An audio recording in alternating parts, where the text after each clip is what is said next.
Olá, você vai ver nesta edição do Câmara Rio Notícias. CPI dos contratos emergenciais consegue na Justiça condução coercitiva de servidores para audiência de terça-feira. Os engenheiros estarão aqui coercitivamente para depor e esclarecer os fatos acerca desses contratos não licitados, com dispensa de licitação e emergenciais. Câmara aprova em primeira discussão regulamentação dos hostels na cidade. Esse projeto é para definir em quais parâmetros essa atividade vai poder ser regulamentada e, mais do que isso, é criar, que hoje não existe no município, um código de atividade econômica para facilitar a vida de quem tem o hostel. E os usuários de patinetes elétricos que descumprirem nova legislação podem receber multas de até R$20 mil.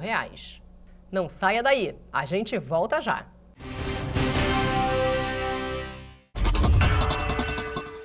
Não perca o Rio TV Debate sobre idosos. Para falar sobre o tema, vamos receber o vereador Marcelino da Almeida, presidente da Comissão Permanente do Idoso da Câmara Municipal, o secretário municipal de Envelhecimento Saudável, Qualidade de Vida e Eventos, Felipe Michel, Luciano Gonçalves, pesquisador do IBGE, e Bruno Ottoni, pesquisador da Fundação Getúlio Vargas, aqui na Rio TV Câmara, às 2h da tarde, segunda-feira. Até lá!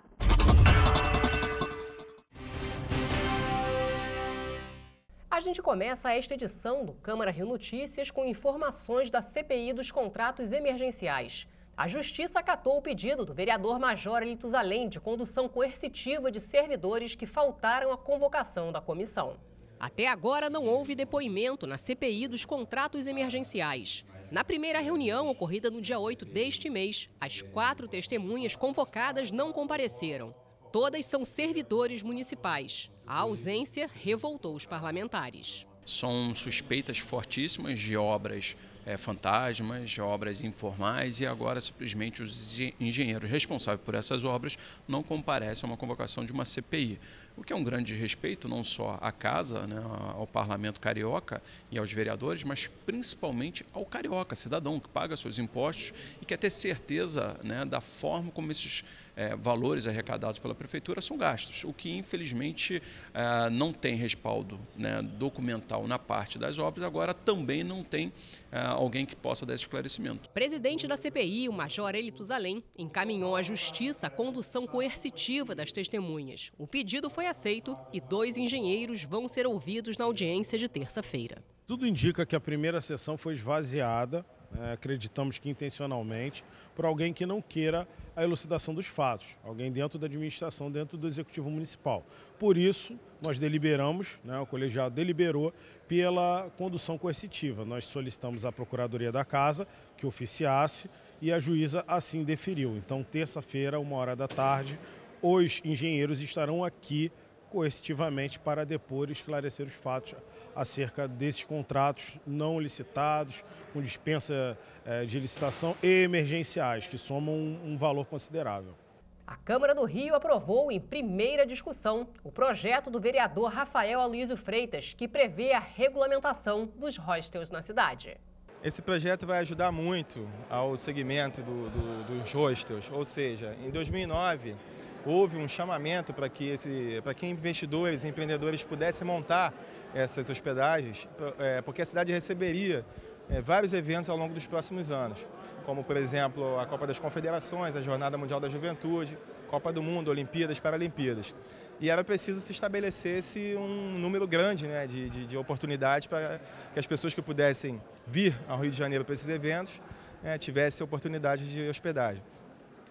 Só que não há uma legislação municipal que consiga determinar os parâmetros para o licenciamento e a emissão dos alvarás dos hostels.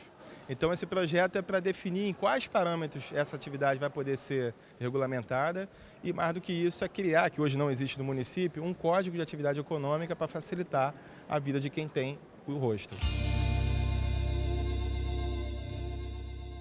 Comissão de Finanças, Orçamento e Fiscalização Financeira realiza audiência pública com Secretaria Municipal de Fazenda para analisar cumprimento de metas fiscais. Orçamento da Saúde também foi motivo de audiência pública da Comissão de Finanças, em conjunto com a Comissão de Higiene, Saúde Pública e Bem-Estar Social.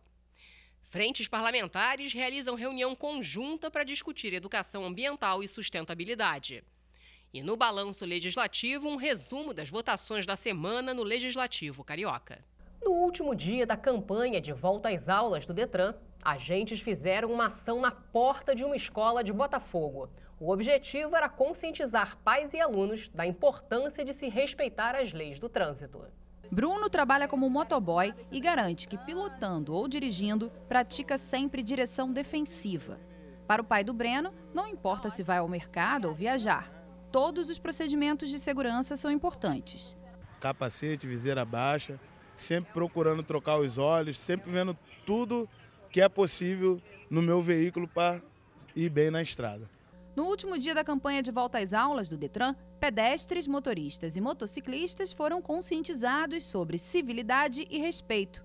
Desde o começo do mês de agosto, quando o período letivo foi retomado, equipes do departamento distribuem cataventos e material informativo em escolas de todo o estado.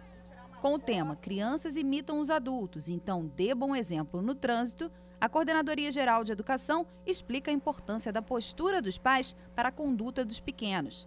Qual é o objetivo? De alertar as crianças, que estão retornando das férias com a cabeça bem fresquinha, alertar eles que tem que atravessar na faixa de pedestre, que tem que olhar para os dois lados, alertar o uso do cinto de segurança, a segurança dentro do transporte escolar e também dos pais que trazem as crianças, o desembarque de forma correta do lado certo da calçada, a lembrança de botar o cinto de segurança, a cadeirinha, porque a gente tem pais também que param em filas dupla e aí a gente quer também fazer esse alerta. O Volta às Aulas, ele traz um impacto no trânsito para toda a população. Os agentes abordam situações cotidianas, como o simples ato de atravessar a rua na faixa de pedestres. A campanha de volta às aulas do Detran já existe há 10 anos e, nesse período, alcançou cerca de 50 mil pessoas entre pais e alunos. As batidas educativas em locais próximos a colégios orientam os condutores quanto ao uso de cinto de segurança, transporte adequado das crianças, uso do celular ao volante, parada em fila dupla, necessidade de se redobrar a atenção aos pedestres. A intenção é transformar os pequenos em multiplicadores de bons comportamentos no trânsito e na vida. Achei importante para elas, principalmente para elas, que tem que se educar, saber como é que os procedimentos dentro do trânsito, na rua, respeitar o sinal, as coisas da rua, para evitar acidente, entendeu? Acho que é muito bom, importante para elas, para a criançada toda, não só para elas, não, para todo mundo da escola, E você vai ver no próximo bloco, multas a usuários de patinete podem chegar a R$20 mil. Em 2018, a Rio TV Câmara trouxe grandes novidades para tornar a sua experiência ainda mais dinâmica. Agora você tem mais 2 canais de comunicação com a gente. Além do Facebook e YouTube, também estamos no Instagram e no Twitter. Bastidores das matérias, programas, conteúdos exclusivos e muito mais. No estúdio ou nas ruas. Saiba em primeira mão o que acontece na Casa do Cidadão Carioca e em todo o município. Desde o cotidiano da cidade em um jornal diário. Passando pelo plenário da Câmara Municipal. Além de programas sobre o Legislativo e a cidade. E debates com vereadores e especialistas sobre os temas mais relevantes para os cariocas. Uma linguagem dinâmica e informativa. Que colocamos no ar todos os dias. Participe, mande críticas, sugestões e nos ajude a fazer uma programação cada vez melhor. Você também faz parte dessa história. Trabalhamos duro para levar até você uma programação de qualidade. Seja onde for, a Rio TV Câmara estará conectada com você. Siga a Rio TV Câmara nas redes sociais.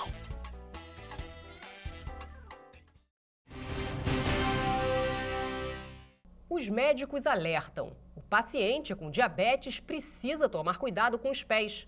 Eu recebi aqui no estúdio a médica Alessandra Mateus, presidente da Sociedade Brasileira de Diabetes da Regional do Rio de Janeiro, que deu vários conselhos.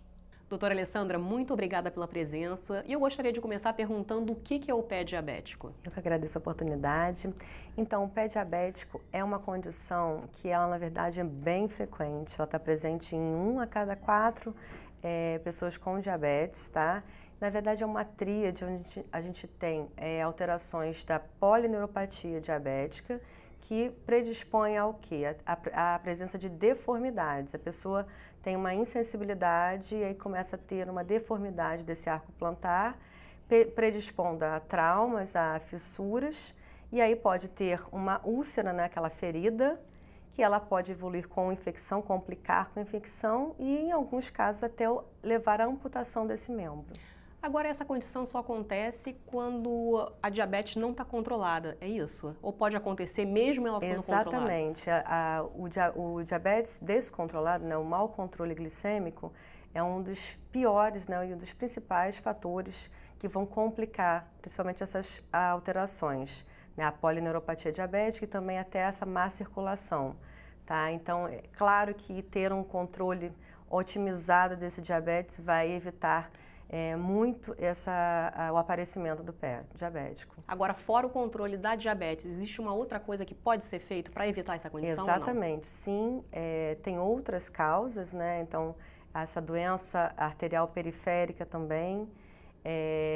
Se um paciente já tem outras alterações das complicações do diabetes, como a presença de doença da retina, doença renal, que é um paciente mais de longo tempo de diabetes, provavelmente mais descontrolado, pessoas que têm uma dificuldade do acesso à saúde, também que moram sozinhas, também são fatores de risco, tá? Mas principalmente é o autoexame do pé, tá? Então, às vezes as pessoas não conseguem examinar o próprio pé, a sola do pé, podem pedir ajuda a terceiros ou até uma dica é utilizar um espelhinho, que aí vão procurar se tem alguma rachadura, alguma fissura, algum calo, se tem alguma área preta que está com uma má circulação, porque na maioria das vezes, quando já tem essa polineuropatia diabética, ele não sente se tem uma ferida, tá? Então, daí que... E quando aparece esse primeiro sintoma, que geralmente é essa ferida, que é uma úlcera, que uma dizem, úlcera, não é? Exatamente. Então, quando aparece, é porque o pé já está doente?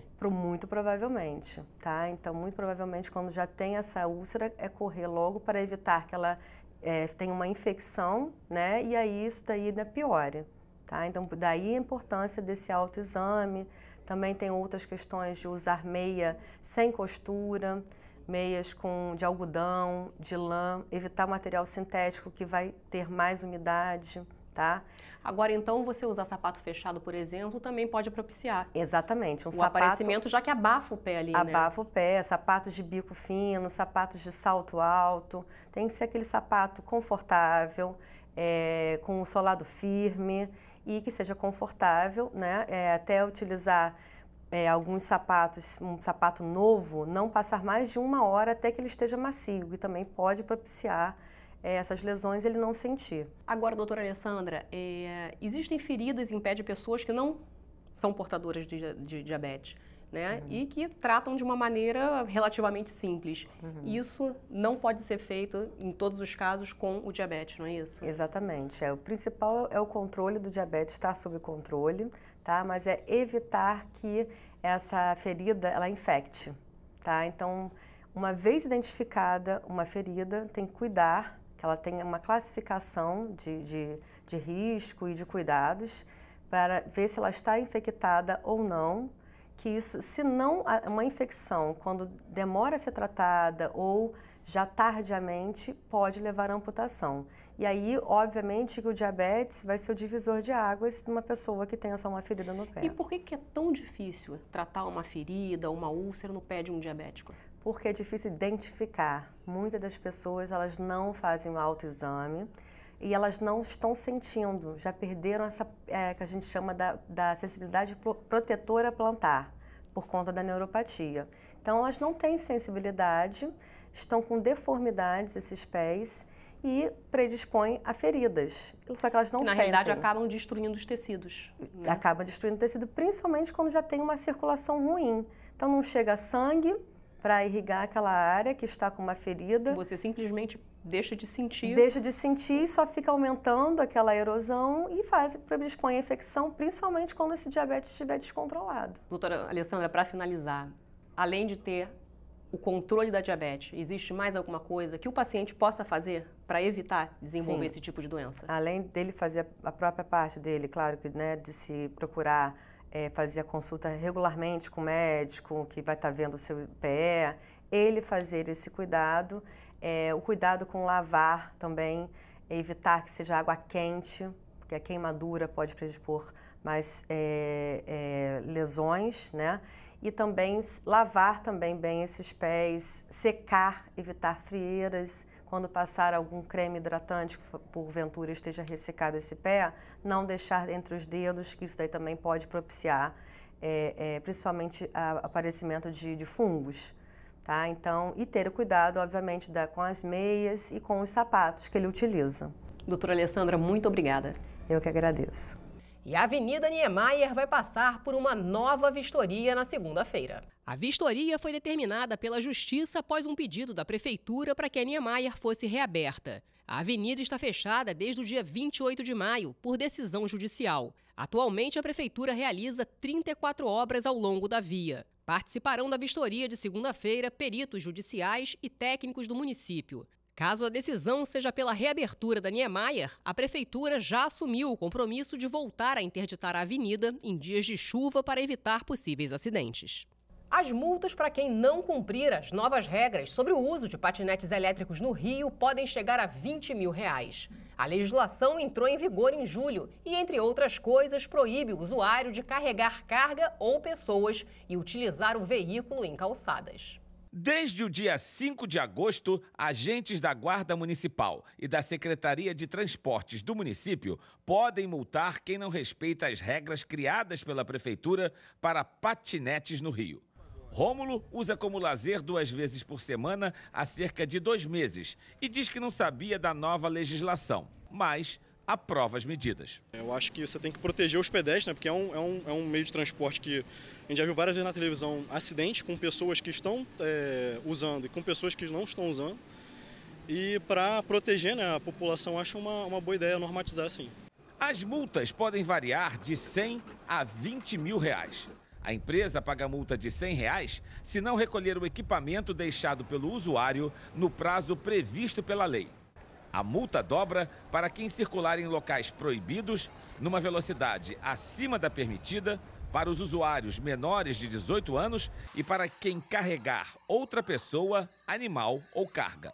Fica sujeita a multa de R$20 mil a empresa que não preservar de maneira confidencial os dados dos usuários, que não informar a Sete Rio qualquer tipo de acidente ou que não comprovar a contratação de seguro para cobrir danos ao patrimônio público, aos usuários e a terceiros. O gerente de operações de uma das empresas de patinetes que atuam no Rio garante que todos estão cobertos pelo seguro. A empresa fornece um seguro onde, caso o usuário sofra algum acidente, ele pode entrar em contato com a gente através do chat no aplicativo e aí a gente faz todo o acionamento do seguro e toma as medidas necessárias. As empresas dizem que já têm quase todos os dispositivos de segurança exigidos pelo decreto da Prefeitura, como velocímetro, freio, campainha e sinalização noturna dianteira, traseira e lateral.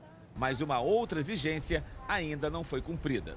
O decreto que normatizou a circulação de patinetes no Rio prevê que usuários iniciantes não podem chegar à velocidade máxima. Estudos comprovam que o número de acidentes é muito maior nesta fase de adaptação. Por isso, as empresas vão ter que criar um redutor de velocidade. E nas primeiras 9 viagens, os usuários não poderão passar de 12 km por hora. Mas uma das empresas já pensa em criar uma espécie de autorização, permitindo a velocidade máxima já na primeira viagem.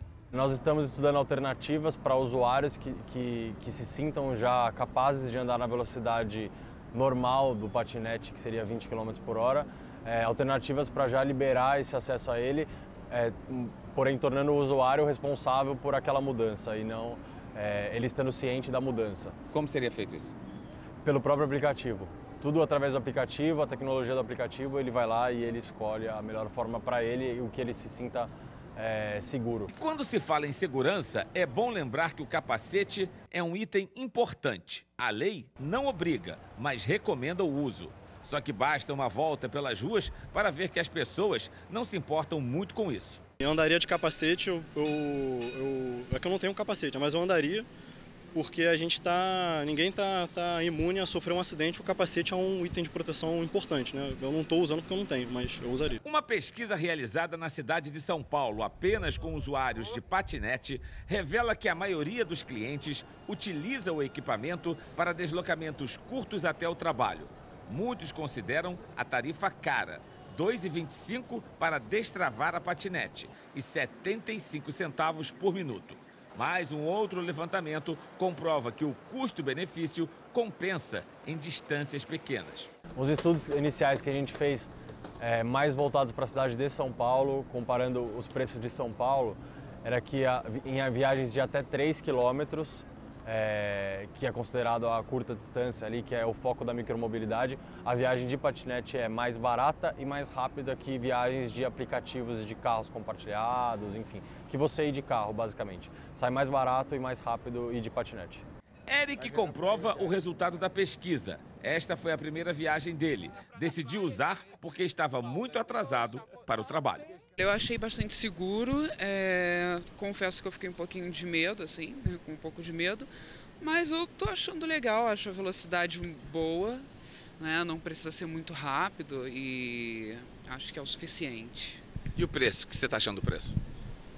É caro, mas eu acho que vale a pena para um momento assim como o meu de atraso, vale a pena. E o Câmara Rio Notícias fica por aqui. Obrigada pela companhia, até a próxima.